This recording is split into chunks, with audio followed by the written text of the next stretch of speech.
Bonjour à tous, j'ai décidé de lancer un nouveau format qui consiste à faire le récap de ma journée de trading. Aujourd'hui, c'est une journée dans le vert, tant mieux, et j'ai tradé SEIU.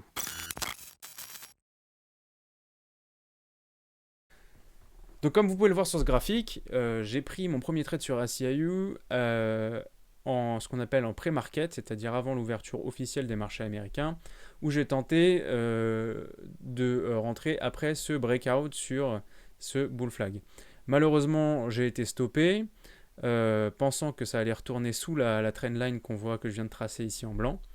Ce qui ne m'a pas empêché de re-rentrer tout de suite après quand j'ai vu que finalement elle avait tenu. Donc j'ai commencé déjà la journée sur une grosse perte. Mine de rien, c'était l'équivalent de une fois et demi mon risque. Et donc, sachant que je vais jusqu'à deux fois mon risque et trois fois mon risque sur une journée. Bon, bah, ça met toujours un petit coup au moral, mais bon, finalement, le marché s'est retourné en ma faveur. Je suis rentré, le marché s'est retourné en ma faveur. J'ai pris quelques bénéfices tout de suite après, à proximité de ce qui aurait pu être une résistance qui était le précédent plus haut sur lequel j'étais rentré et qui en fait n'avait pas continué. J'ai repris des bénéfices un peu plus tard après ce nouveau breakout. Je suis re-rentré sur repli. J'ai repris une nouvelle fois des bénéfices quand j'ai vu qu'on n'avait pas le momentum que j'attendais. Première prise de bénéfices. Puis, étant donné que ça commençait à pullback, je me suis dit que bon, il aurait fallu que ça soit un peu plus étendu. J'ai manqué de patience parce que normalement, mon signal, c'est de sortir quand le chandelier va fermer sous l'IMA 9, qui est celle qu'on voit en rose ici, là, en bleu, que je fais passer en bleu. Ce qui n'a pas été le cas, hein. On a tenu l'IMA et puis on a rebondi tout de suite après, sachant que j'étais déjà sorti malheureusement. Donc j'ai raté une grosse partie de ce mouvement, hein, quand même. On va du lot de 12,13 à 12,67, ça fait un peu plus de 50 centimes par action, ce qui est énorme. Donc bon, malheureusement, c'était raté. Peu de temps après, j'ai essayé de racheter du coup ce pullback qui a eu lieu après ce grand chandelier vert. Je me suis fait stopper, ça a manqué de volume, ça a manqué de momentum. Je suis sorti, j'ai retenté peu de temps après et j'ai fait un trade qui est grosso modo break-even puisque je suis rentré, j'ai pris la moitié de mes bénéfices. Euh, je crois que ça doit être quelque chose comme 10 centimes plus haut, mais après je les ai pris, j'ai pris une perte 10 centimes plus bas, ce qui fait que j'ai perdu, non, j'ai gagné 1 dollar avec les fees. Mais grosso modo, bon, break-even sur le trade.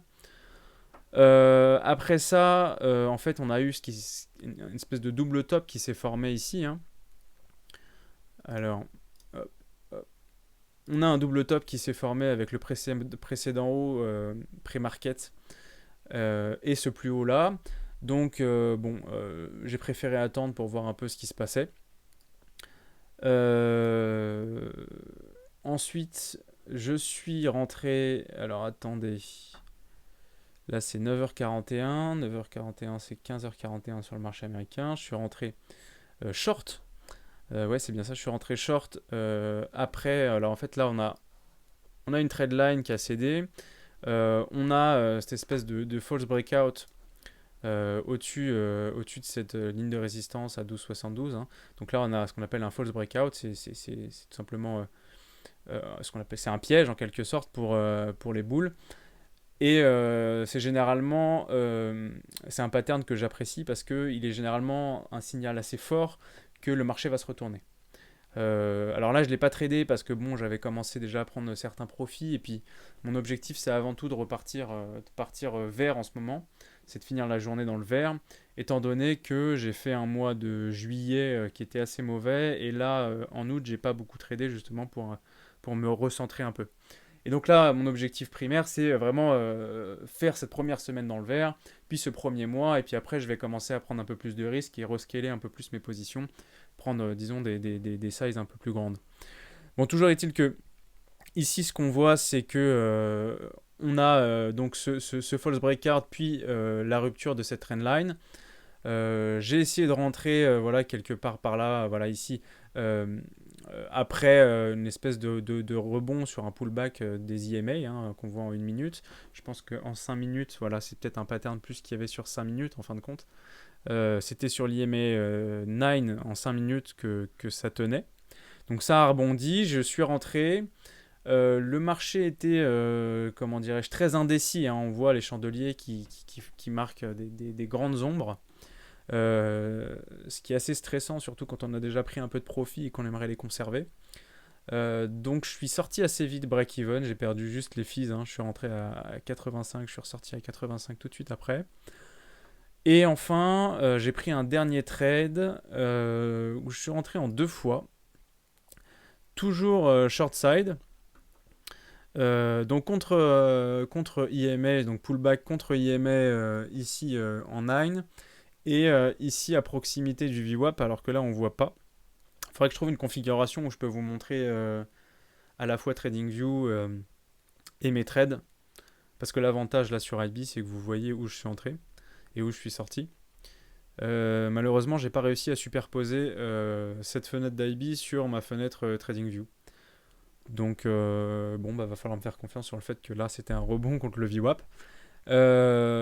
J'ai couvert un peu plus bas, proche des 11 dollars, parce qu'on sait que les niveaux, je dirais, arrondis, sont parfois des niveaux soit résistance, soit volume, soit résistance, soit support, pardon. Et donc en conséquence, j'ai couvert et on voit bien que j'ai bien fait puisque c'est reparti à la hausse tout de suite après. Ça a rebondi une nouvelle fois contre le VWAP à la baisse et puis ça a marqué un énorme mouvement que j'ai donc raté. Mais j'ai fait mes profits. Il faut savoir partir quand on a fait ses profits et pas être trop greedy, pas être trop cupide parce que c'est souvent vecteur de pertes parfois, comment je dirais-je, irraisonné quoi. C'est souvent on va perdre juste par cupidité alors que ça avait aucun sens. Bon là en l'occurrence le signal était assez fort mais j'étais déjà parti, je pense que j'étais plus devant les écrans. Mais ce sera pour une autre fois et puis de toute façon il y a de nouvelles opportunités quasiment tous les jours. Voilà pour ce récap. Donc j'espère que ça vous a plu. N'hésitez pas à me poser des questions en commentaire si j'ai pas été clair. Je pense que je suis allé assez vite sur plein de sujets. Je sais pas encore quelle va être l'audience de ces récaps. Et n'hésitez pas à me soutenir en mettant un pouce vers le haut. Salut à tous!